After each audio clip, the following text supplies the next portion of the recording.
Halo semuanya, Pecel Lele akan membahas mengenai manfaat gunung berapi bagi kehidupan. Saat memikirkan gunung berapi, apa hal pertama yang terlintas di benak kalian? Aliran lava merah panas mengepul yang mengalir di sisinya. Awan abu gelap membumbung tinggi ke langit, atau justru terbayang pemandian air panas yang menenangkan. Pasti kita semua membayangkan satu hal, gunung berbentuk kerucut yang menjulang di cakrawala. Tapi gunung itu bisa juga hijau dan subur seperti gunung lain. Tapi tentu di bagian atasnya terdapat lubang raksasa, seperti celah yang menganga jauh ke bawah. Di dalam ada lava dan gas yang didorong keluar. Begitu panasnya lava jika kamu berdiri di puncak gunung berapi dan melihat ke dalamnya, wajahmu akan terasa semerah warna batuan cair yang keluar dari sana. Letusan gunung berapi selalu memengaruhi manusia, dan yang dimaksud bukan cuma warga yang tinggal di sekitarnya. Dampaknya biasanya juga terasa dalam skala global. Pesawat tidak bisa terbang untuk beberapa saat karena selimut abu yang dilepas ke udara. Belum lagi kesulitan bernafas yang mengikuti kemudian. Karbon dioksida, sulfur dioksida, dan banyak gas beracun lainnya. Anehnya sebagian besar awan yang muncul dari gunung berapi hanyalah air yang lebih tepatnya menguap akibat suhu mendidih itu. Tapi sebelum meletus, gunung berapi melewati sejumlah tahap. Pertama, magma yang adalah lava sebelum meletus ke permukaan dan namanya berubah mulai bergerak di bawah gunung berapi. Pergerakan ini menyebabkan gempa bumi yang makin parah dan berbahaya seiring waktu. Kemudian uap dan berbagai gas mulai keluar dari lubang-lubang di kerak planet. Bumi kita mirip seperti ceret teh yang hampir bersiul. Saat emisi gas dan gempa bumi kian membesar, biasanya gunung berapi akan meledakkan puncaknya. Tapi tahap pertama ini bisa memakan waktu bertahun-tahun sebelum letusan terjadi.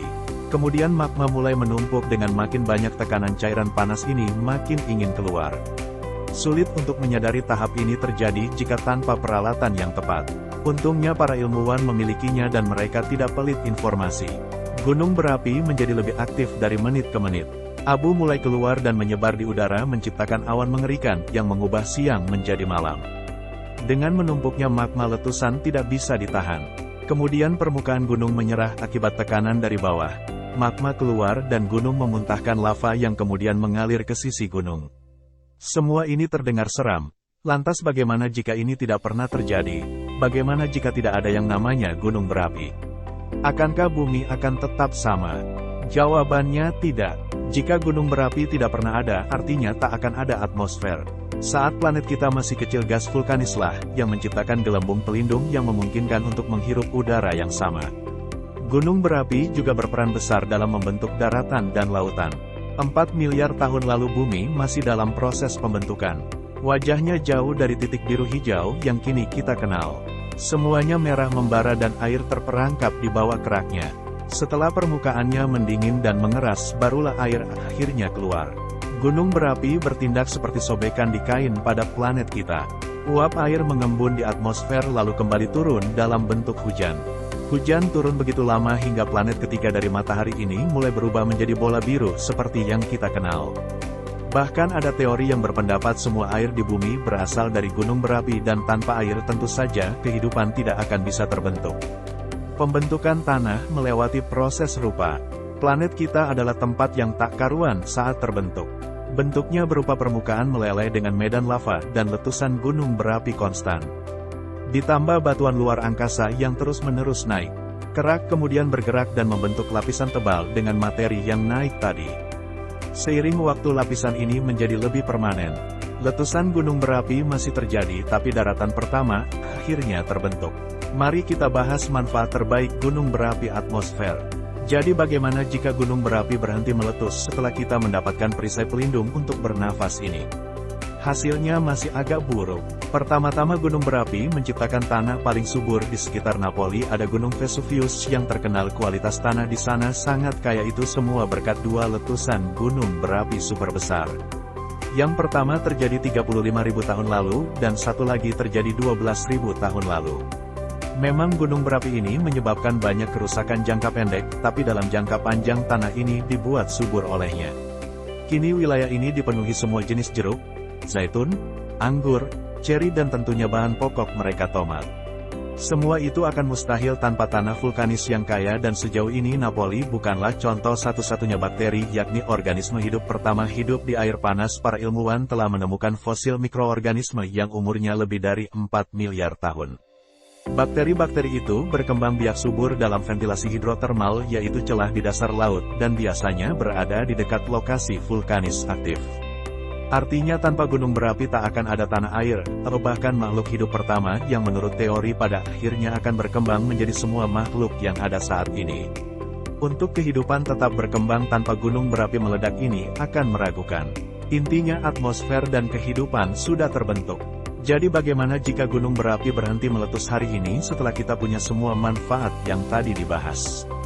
Menurut kisah ini kita sudah sampai di tahap itu. Awalnya hanya ada satu benua di bumi Pangea. Ini adalah super benua yang dikelilingi satu super samudra besar tak terputus. Begini gambaran sederhananya. Pertama, ada inti bumi.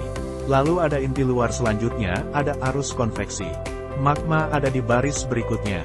Setelah itu kerak bumi dan di bagian paling atas ada samudra dan kerak benua. Penyebab Pangea akhirnya terbelah menjadi benua terpisah seperti saat ini adalah karena lempeng tektonik.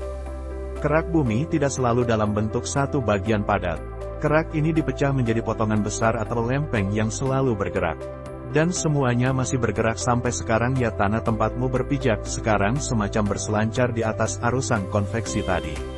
Prosesnya lambat jadi kamu tidak bisa merasakannya. Pangea pun tidak pecah sekaligus, melainkan butuh waktu puluhan juta tahun saat lempeng bergerak gempa bumi dan aktivitas gunung berapi terjadi. Akibat lempeng yang bergerak gunung juga terbentuk. Pergerakan ini juga bagus untuk planet kita karena bumi semacam memperbarui kerak lamanya. Jika tidak ada aktivitas vulkanik saat ini, tekanan di bawah kerak bumi akan terus menumpuk. Tumpukan ini akan mencapai titik didih yang tidak bisa ditangani semua benua lagi, dan akhirnya benua akan mulai terbelah menjadi lebih banyak bongkahan yang lebih kecil. Gunung berapi masih berguna bagi warga bumi hingga saat ini. Misalnya gunung berapi mendinginkan atmosfer. Letusannya melepaskan gas belerang saat bergabung dengan air di atmosfer, suhunya menurun sampai tingkat rendah agar kita bisa hidup dan bernafas. Panas yang dihasilkan juga membawa manfaat. Pembangkit listrik tenaga panas bumi memanfaatkan energi yang berasal dari dalam bumi dan mengubah panasnya menjadi uap. Kemudian kita menggunakan uap itu dan mengubahnya menjadi listrik. Inilah yang terjadi pada teman-teman kita di Selandia Baru dan Islandia karena mereka tinggal di tempat dengan suhu bawah tanah yang tinggi. Material vulkanis juga bisa dibuat menjadi balok untuk bahan bangunan, bisa juga dihancurkan untuk membuat semen. Kalau mau kita bahkan bisa mencari mineral berharga seperti emas, tembaga, dan belerang di gunung berapi. Dan jangan ketinggalan pemandian air panas. Wisata ke tempat-tempat seperti Yellowstone dan Islandia tidak akan sama tanpa pemandian air panas, dan siapa yang tidak suka berendam di air hangat untuk berenang. Kesimpulannya, gunung berapi tidak terlalu buruk. Bumi kita yang indah tidak akan sama tampaknya. Terima kasih sudah mampir di channel Pecel Lele. Sampai jumpa lagi.